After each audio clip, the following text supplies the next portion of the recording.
Spear Warrior is back. This warrior build is extremely underrated. It's extremely strong in terms of damage, has amazing CC, and can deal really well with Willbenders and other bursty specs because it can counter burst them. And today we're gonna take a look at this incredible build. And now, with much further ado, let's jump right in. So for gear, you want to run Berserker Amulet with Relic of the Midnight King. You have so many CCs, you can proc that very consistently. It gives you Might and Fury with a 1-second ICD. That helps a lot, especially the Fury. And then you get Rune of the Scholar for even more damage. So those two are just maximum damage. You're going full aggressive with this build. Reason for that is you have Spear. Spear has a lot of range application, also range CC and range damage. That helps a lot to just kite them enemies and just hit them with very hard hitting skills. On the other weapon set you have Staff. Staff is your defensive weapon set, also mobility weapon set. It gives you some nice healing and blocks and also pulls.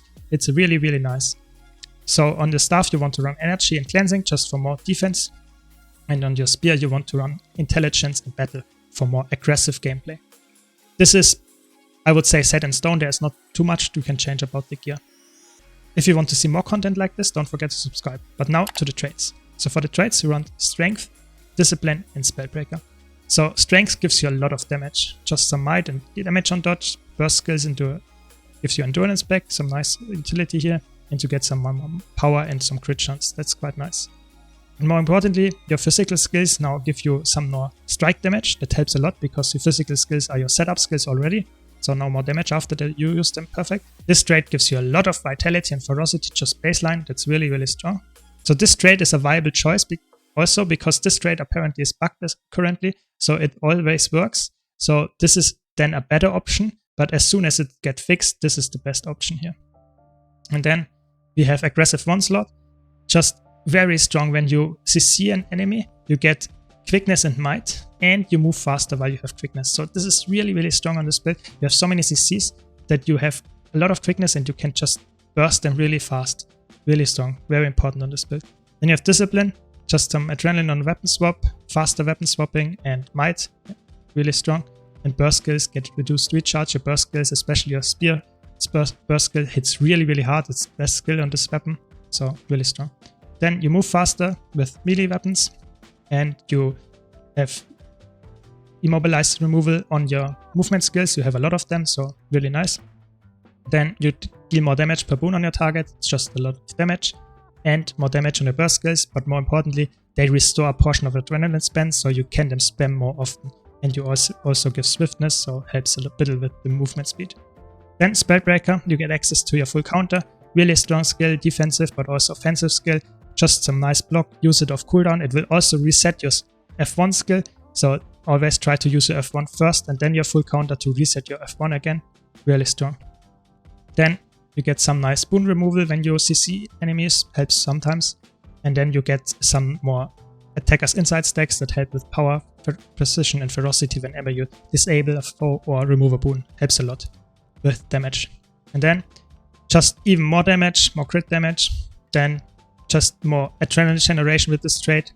Helps a lot because with this trait you remove boons when you stun, and this trait gives you then adrenaline when you move boons, so works well together.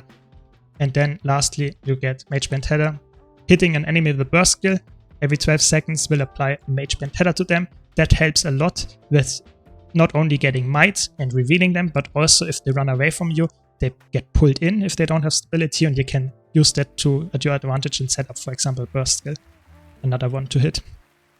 And this also counts, for example, with the full counter. Okay, so for the skills, of course, use Mending. Mending gives you a really nice Condi Cleanse and healing. Also gives you the peak performance buff. Really good. Then Pulse Charge, extremely strong, really nice evade, and also knockdown at the end. Setup skill, perfect.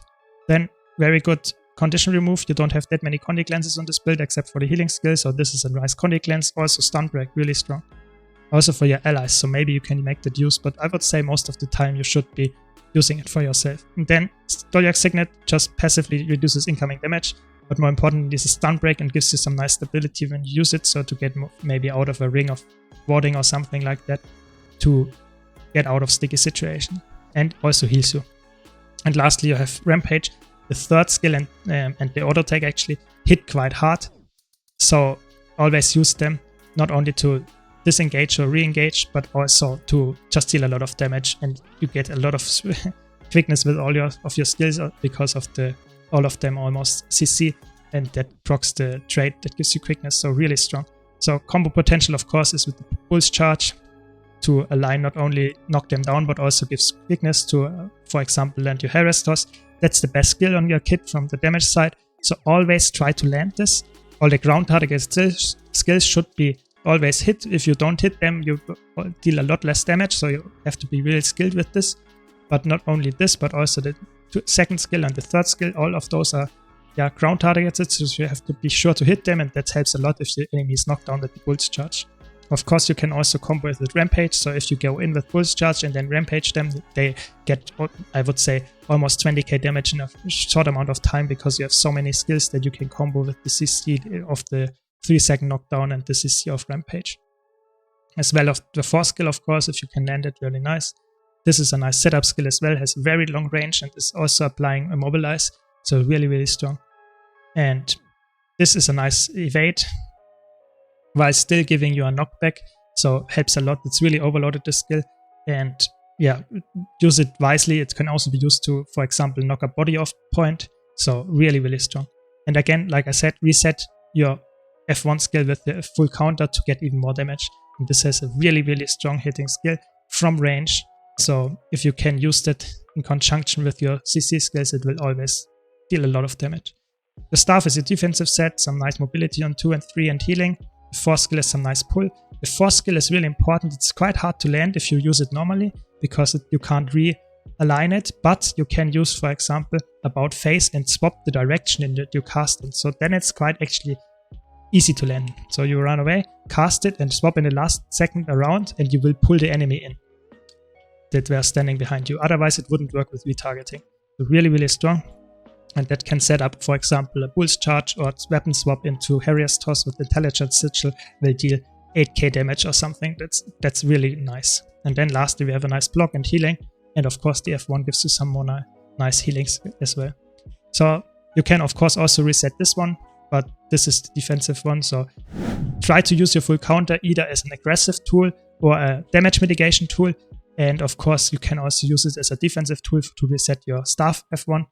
But I would be really careful when you are on this build. Oftentimes aggressive gameplay helps you way more, because if you pressure the enemy like a Willbender, like a Mirage, this build can kill them before they can kill you. If you go in defensive mode, it feels like you say, okay, I will outlast them, which can work, but most of the time you are in a short one-on-one and you want to kill them before they kill you. So oftentimes it's better to CC them and kill them then CC and then get in the healing skill, and you will die 5 seconds after that. So that's my tip on this build, play really aggressive. And like I said, this build is really skillful, so you really have to land all your skills, because a lot of them are ground targeted, so if you can't land them, you will deal almost no damage. And of course, if you don't want to play aggressive with this build, you feel very useless, because you are quite squishy after all, with all the offensive traits. So you can see in the background, one-shotting potential is crazy, and it's also, you have so much CC, you can CC block someone really easily, especially targets with only 1 or no stun break up, because you have so many CCs. If you align them really well, it's almost surely a kill. So I hope you enjoyed this quick guide. If you did, be sure to leave a like and subscribe. Thanks a lot for all the supporters on Twitch and Patreon, especially Timo, and hope to see you in the next video.